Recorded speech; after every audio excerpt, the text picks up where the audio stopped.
บายดีปีใหม่เด้อวันนี้วันที่1 เดือน 1 2022กับฟิวนี่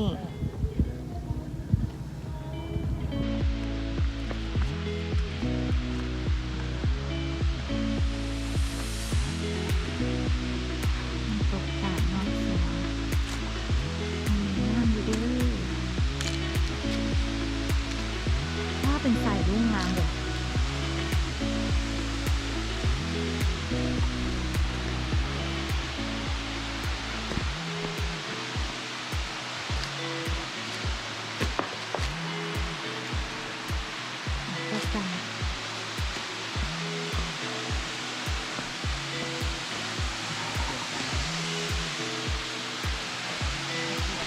ให้เลยมาเอาอันนึงมาเอาแซนด์วิชมาชี้เห็ดจังไหนตัวนั้นเอ้ยมันสั้นก่อนตัวนี้ได้ตัวนี้โอเคก่อนนับไปเลยเด็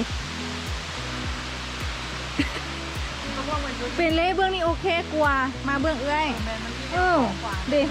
มันมีเป็นขั้นใดอันนั้นมันมื่นขี้ดินมา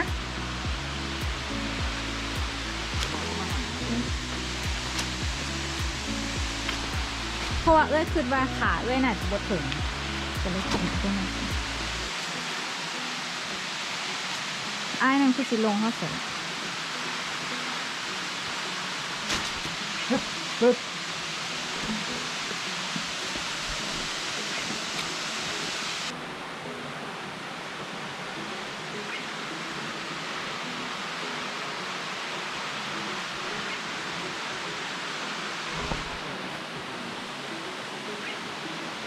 มันมีทางลงอีกบ่มีชุดเท่านี้แล้ว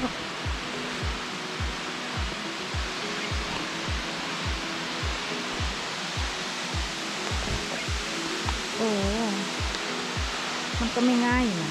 เนาะ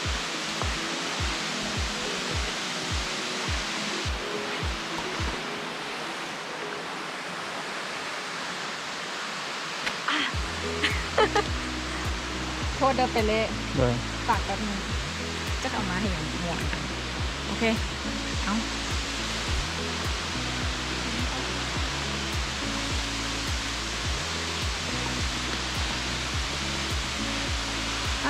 เป็นสายรุ่งคักเลย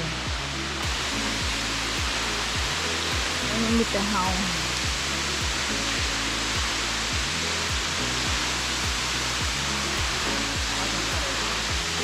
ไม่จ้างครับเป็นเดินผู้พันหน้าข้างเป็นมันหมดเลย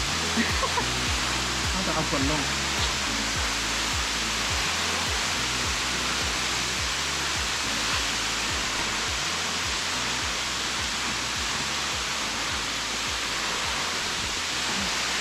เนี่ยเห็นไหมเอาปักจับรถขึ้นลงอ่ะฝนลงหันหลัง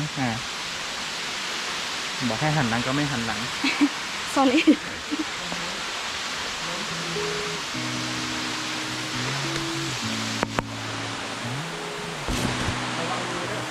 เฮ้ยเอาก็มีแค่ได้เห็นไข่ม้าเคยไปกระทายผักขี่ย่านเลยงูยิ่งใส่เพราะว่าอันเขาจะทายลงโซเชียลค่ะนะมันใกล้ๆเลยเอ้ยมาลุ่มแล้วโบเห็นอย่างนั้นเนาะโบเห็นใส่ลุ่ม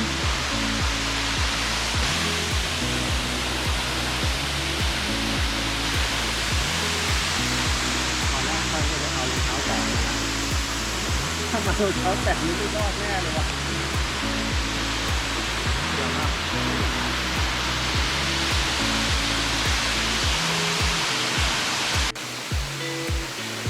นี่คือน้ำซุปกาดยอดพวงเลย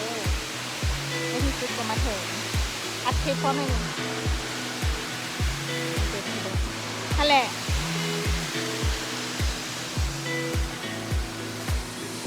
โอ้สายลุงมาอยู่ลุงทีสายลุง น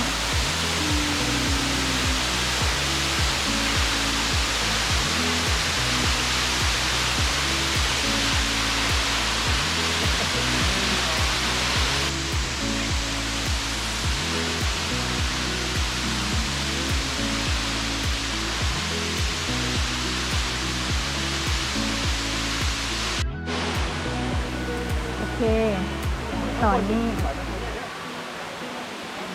นี้เขาก็จะได้แบบตั้งชุดกินข้าวเนาะซึ่งพยายามให้มันคือกินอยู่ในถ้ำเนาะ อันนี้คือคนเฮ็ดอาหารมาเนาะแซนด์วิชผลงานของเจเล่เอง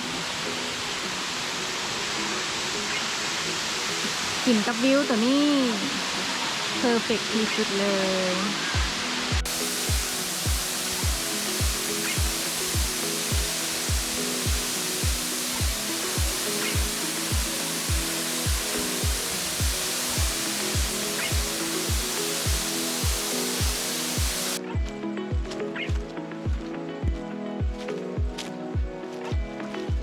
ขออนุญาตเด้อ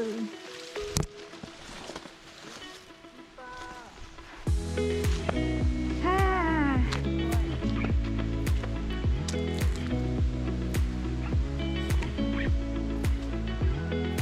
ป่าอย่างคือฝน คนคอมเมนต์แล้วเป็นเห็ดแล้วมีเสือล่า มีความเอียงอาย อันนี้คือทางเดินของน้ำตกเจ้า ถ่ายรูปยามก่อนโอ้ยามน้ำไหลกับเป็นตะย่านอยู่ได้นี่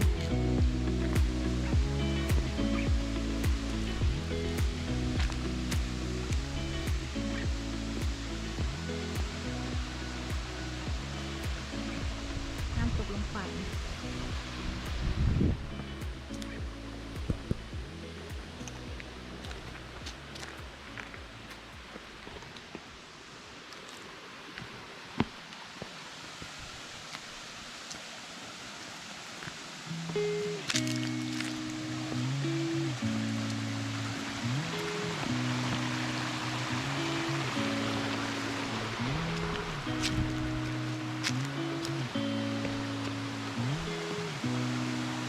เย้